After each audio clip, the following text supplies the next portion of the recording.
Salut à tous, mon bureau Linux, j'espère que vous allez bien. Donc, la nouvelle ISO Darkstar 2022-11 de la PC Linux OS est sortie. Donc, il y a des changements qui sont dans cette ISO. Donc, l'ISO prépare de la route pour les versions donc 4.2 Plasma normal, Maté et XFCE. Donc, Darkstar, c'est une version, on va dire, allégée du bureau 4.2 Plasma, très peu de programmes installés.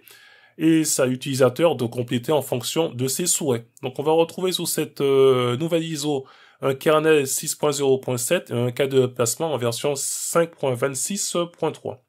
Donc nouveau est le driver par défaut maintenant si vous avez une carte Nvidia, et après l'installation ce sera à vous d'installer en fonction de votre carte le driver 340, 470 ou 520.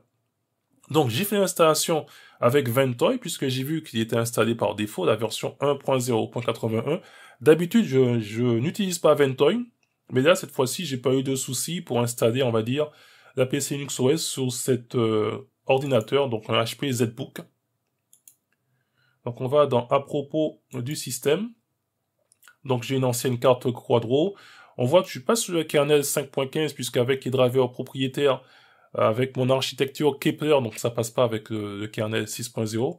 Pas qu'avec la PC Linux OS, mais j'ai testé avec d'autres distributions, c'est pareil.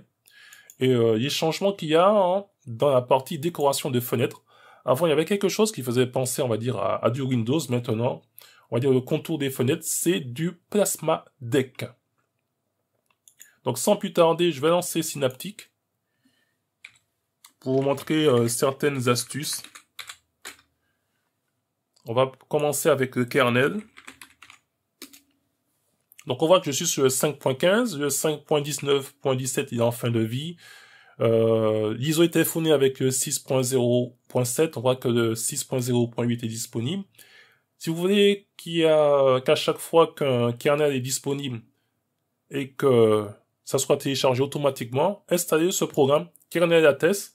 Si demain le 6.0.9 sort, automatiquement il va le télécharger et ce sera à vous de changer au boot de la machine. Maintenant, vous allez me dire que moi, j'ai besoin d'autres kernels. Est-ce que tu as pas en stock du 5.10 ou du 5.4? Alors, pour activer le 5.4 ou le 5.10, on va dans la configuration du dépôt. Et dans la catégorie, on va rajouter ici rétro. En rajoutant rétro, ça permet maintenant, donc en activant la liste des paquets, d'avoir accès au kernel 5.4, mais aussi au kernel 5.10. On va passer sur tout ce qui est Nvidia. Alors, je ne sais pas si vous avez vu la vidéo d'Adrien D sur la PC Linux OS en 2022. Et maintenant, eh bien ici, il n'y a plus de driver Nvidia qui est installé par défaut par rapport aux anciennes ISO. Maintenant, c'est vide et c'est à vous d'installer en fonction de votre carte. Donc, moi, j'ai installé donc le 470.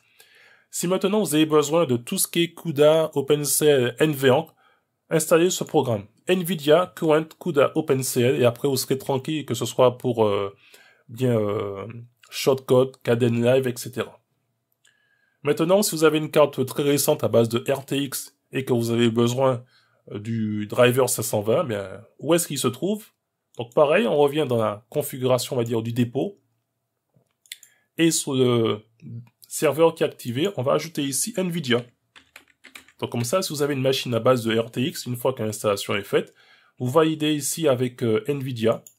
On rafraîchit donc la liste des paquets. Et automatiquement, j'ai le 520. Vu que j'ai déjà le 470, donc c'est pour cela qu'il me propose une mise à jour pour passer du 470 au 520. Donc voilà comment activer le 520 sur la PC Linux OS. Donc j'en ai pas besoin du 520 par rapport à ma carte graphique.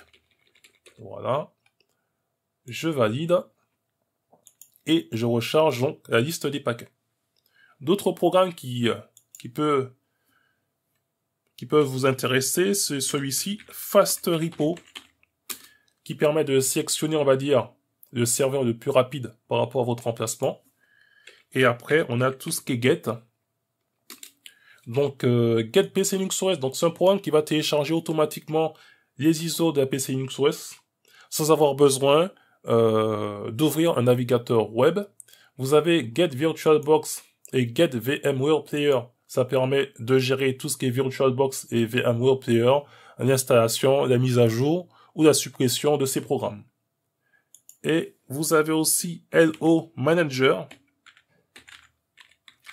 qui permet de son côté de gérer LibreOffice, l'installation, la mise à jour et la suppression de LibreOffice. Alors une fois qu'on a installé par exemple le driver par exemple 520 ou 470, comment on fait puisqu'il y a aussi nouveau qui est installé par défaut. Donc lorsqu'on redémarre la machine, est-ce que ça démarre sous nouveau ou est-ce que ça démarre sous le driver propriétaire? Alors il faut changer dans le centre de contrôle. Donc on va y aller. Pour dire au système, donc partie matérielle, configurer le serveur d'affichage. Donc je prends un autre exprès pour changer. Je fais quitter, là il me met sur nouveau, donc là ça m'intéresse pas, puisqu'on va avoir avec nouveau que l'accélération 3D matérielle ici n'est pas activée. Donc je reprends le serveur d'affichage, en fonction de votre carte graphique, donc moi c'est une Nvidia GeForce 635 et ensuite, donc je fais OK. Et là vous aurez ce message, donc un pilote propriétaire pour votre carte graphique peut fournir des fonctionnalités additionnelles. Donc voulez-vous l'utiliser? Bien oui. On fait OK, et après on aura maintenant un petit résumé. Moi j'ai pas le résumé puisque en fait il est déjà on va dire activé. Alors comment je peux faire pour bien vous le montrer? Voilà. Donc là cette fois-ci on a l'accélération 3D matériel qui est sur oui et le pilote XORG Nvidia est bien on va dire activé. Donc moi je fais sur oui mais il est déjà on va dire activé sur ce ordi. Donc on va passer maintenant au programme qui s'appelle FastRepo. Ça prend à peu près 1 minute pour trouver, on va dire, le dépôt le plus rapide en fonction de votre localisation. Et là, on voit qu'avec cette version de Darkstar, il y a très peu de programmes qui sont installés sur ce bureau K2 Plasma. Donc là, j'ai simplement installé FastRepo. J'ai installé donc Get PC Linux OS et j'ai installé OBS Studio. Donc après, ça fait très peu de programmes. Et si je vous fais, on va dire, un petit screen fetch, donc il y a peu de programmes qui sont installés. Donc il a bientôt terminé.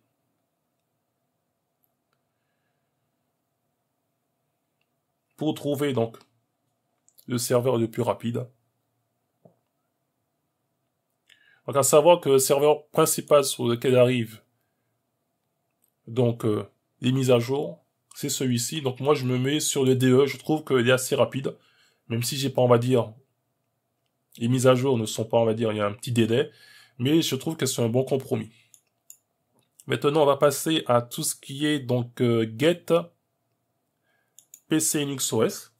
Donc ce programme, donc même si je chipotais un peu, que dommage que l'interface ne soit pas on va dire en français, permet de télécharger donc directement des ISO. Donc on voit qu'il y a aussi donc la version communautaire AXQT qui est sortie. Donc AXQT bien sûr avec un kernel 6.0.7. Vous avez la version cette fois-ci de AXQT en 1.2.0 et pareil avec la version Trinity Desktop Environment. Donc vous avez la version donc R14 0.13.